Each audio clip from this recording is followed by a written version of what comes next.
Dominican ರಿಪಬ್ಲಿಕ್ನಲ್ಲಿ ಭೀಕರ ವಿಮಾನ ಅಪಘಾತ, ರನ್ವೇಯಲ್ಲಿ ಪತನಗೊಂಡು ಇಬ್ಬರು ಪೈಲಟ್ಗಳ ಸಾವು. ಡೊಮಿನಿಕನ್ ರಿಪಬ್ಲಿಕ್ ಲಾ ರೊಮನಾ ಅಂತಾರಾಷ್ಟ್ರೀಯ ವಿಮಾನ ನಿಲ್ದಾಣದಲ್ಲಿ ಭಾನುವಾರ ನಡೆದ ಖಾಸಗಿ ಜೆಟ್ ವಿಮಾನ ಅಪಘಾತದಲ್ಲಿ ಇಬ್ಬರು ಸಾವನ್ನಪ್ಪಿದ್ದಾರೆ. ಅಪಘಾತಕ್ಕೀಡಾದ ಗಲ್ಫ್ ಸ್ಟ್ರೀಮ್ G200 ಜೆಟ್ ವಿಮಾನದಲ್ಲಿ ಪೈಲಟ್ ಮತ್ತು ಸಹ ಪೈಲಟ್ ಮಾತ್ರವಿದ್ದು, ಅದೃಷ್ಟವಶಾತ್ ಯಾವುದೇ ಪ್ರಯಾಣಿಕರು ಇರಲಿಲ್ಲ ಎಂದು ನಾಗರಿಕ ವಿಮಾನಯಾನ ಸಂಸ್ಥೆ ತಿಳಿಸಿದೆ. ಹಾರಾಟದ ವೇಳೆ ವಿಮಾನವು ತುರ್ತು ಪರಿಸ್ಥಿತಿಯನ್ನು ಘೋಷಿಸಿ ವಿಮಾನ ನಿಲ್ದಾಣಕ್ಕೆ ವಾಪಸಾಗಲು ಪ್ರಯತ್ನಿಸುತ್ತಿದ್ದಾಗ ಈ ದುರಂತ ಸಂಭವಿಸಿದೆ. ವಿಮಾನ ಪತನದ ನಂತರ ಸ್ಥಳದಲ್ಲಿ ಭಾರೀ ಹೊಗೆ ಮತ್ತು ಬೆಂಕಿ ಕಾಣಿಸಿಕೊಂಡಿದ್ದು, ಅಗ್ನಿಶಾಮಕ ದಳದ ಸಿಬ್ಬಂದಿ ಬೆಂಕಿಯನ್ನು ನಂದಿಸಿದ್ದಾರೆ.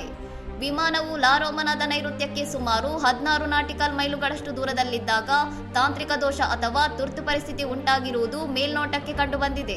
ಘಟನೆಯ ನಿಖರ ಕಾರಣವನ್ನು ಪತ್ತೆ ಹಚ್ಚಲು ರಾಷ್ಟ್ರೀಯ ವಿಮಾನಯಾನ ಪ್ರಾಧಿಕಾರವು ತನಿಖೆಯನ್ನು ಆರಂಭಿಸಿದ್ದು, 2021ರ ನಂತರ ಡೊಮಿನಿಕನ್ ರಿಪಬ್ಲಿಕ್ನಲ್ಲಿ ನಡೆದ ಮತ್ತೊಂದು ಭೀಕರ ವಿಮಾನ ದುರಂತ ಇದಾಗಿದೆ. ಪ್ರವಾಸೋದ್ಯಮವೇ ಆರ್ಥಿಕತೆಯ ಬೆನ್ನೆಲುಬಾಗಿರುವ ಈ ದೇಶದಲ್ಲಿ ಸತತವಾಗಿ ನಡೆಯುತ್ತಿರುವ ಇಂತಹ ವಿಮಾನ ಅಪಘಾತಗಳು ವಿಮಾನಯಾನ ಸುರಕ್ಷತೆಯ ಬಗ್ಗೆ ಗಂಭೀರ ಕಳವಳವನ್ನು ಮೂಡಿಸಿವೆ. ಇನ್ನಷ್ಟು ಸುದ್ದಿಗಳಿಗಾಗಿ ನೋಡ್ತಾ ಇರಿ ಸೌರಂ ಟಿವಿ.